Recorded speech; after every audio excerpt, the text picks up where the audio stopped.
Hello, in this video I'm going to explain you how Germany gets from the Nazi dictatorship to the democracy it is today. I had split the democratization process in four parts. These are Nazi Germany, Germany after 1945, East and West Germany, and at least the German reunification. During the Reichstag elections of 1933, Hitler's party, the NSDAP, was elected with 43.9% of all counts. Because of the recommendation of the German president Paul Hindenburg, Adolf Hitler was declared as the new Chancellor of the Republic. 18 days later, at the 23rd March, the vote for the Enabling Act was set. Uniformed and armed SA men were present during the vote. Before the vote, they had taken left politicians into custody, and some were still on the run.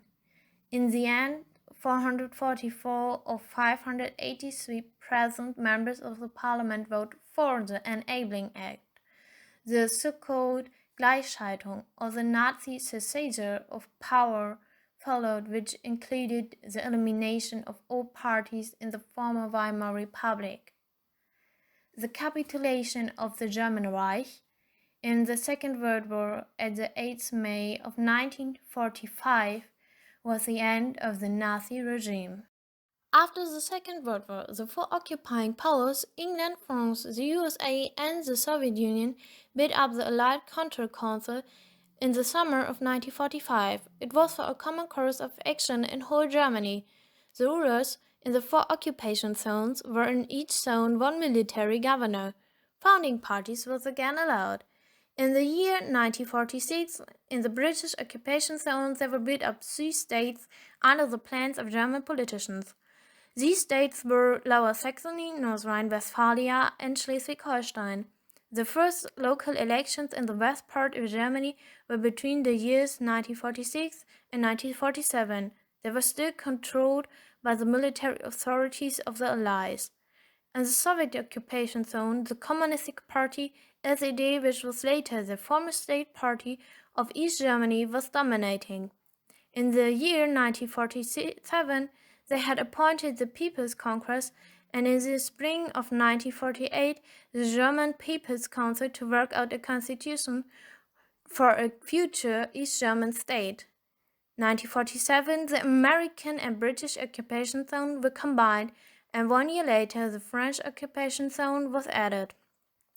The last Foreign Ministers' Conference was unsuccessful in the end of the year 1947. In the February of 1948, the 3 West occupying powers had a meeting with the Benelux countries without the Soviet Union, where they decided to have a mutual assistance pact. It was official against German aggressions, but indeed it was against the expansionistic policy of the Soviet Union. Because of this, the Soviet Union decided at the 20th March of 1948 to be no longer a part of the Allied Counter-Council. At the 23rd May of 1949, the Basic Law was enforced and the Federal Republic of Germany was founded by the Western occupying powers. They didn't have the full state sovereignty, and the occupying administration determined the authority of the future German government. Human and basic rights were set at the top of the Basic Law, which should be a lesson out of the National Socialism. The Constituent Bundestag election was in the September of 1949. 1 month later, at the 7th October of 1949, the Constitution of the German People's Council was enforced and East Germany was founded. The Communistic Party, SED, carried out the claim to leadership against the other parties in the East German parliament and forced them to combine in the Democratic Bloc. The boundary between the SED and the state disappeared increasingly. The first election for the East German parliament was at the 15th October of 1950, and the official result said that there was an agreement with the Singleists by 1997%. Nearly 40 years later, in the September of 1989, the Monday demonstration started in Leipzig, and later on thousands of people demonstrated all over East Germany for the freedom of travel and democracy. The slogan "Wir sind das Volk" or "We are the nation" and Keine Gewalt, in English, no violence, comes from the Monday demonstrations. As a consequence, the Politburo decided to depose the state and party chairman Erich Honecker mit Egon Krenz at the 18th October of 1989. At the 9th November, Günter Schabowski, a member of the SED Politburo, declared accidentally the immediate and intensive freedom of travel for all East German citizens during an international press conference. The fall of the Berlin Wall followed contemporary. This was the final collapse of the political and economic structures of East Germany. 20 days later, the Central Committee of SED declared their resign.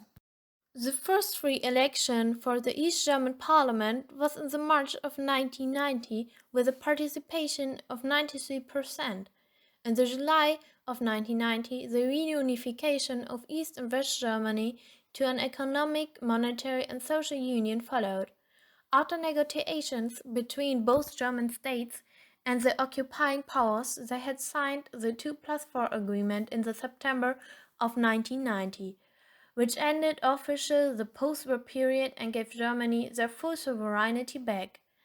As the 3rd October of 1990 was the formal reunification of Germany to the Federal Republic of Germany we know today. Nowadays, we celebrate in Germany this day as the Day of the German Unity. In the end, I want to say my own opinion about democracy. The preservation of democracy is a still working process, not only today, also for the future. And this we can only achieve together. So thank you for watching this video. I hope this helped you to understand Germany's history of democracy. Bye.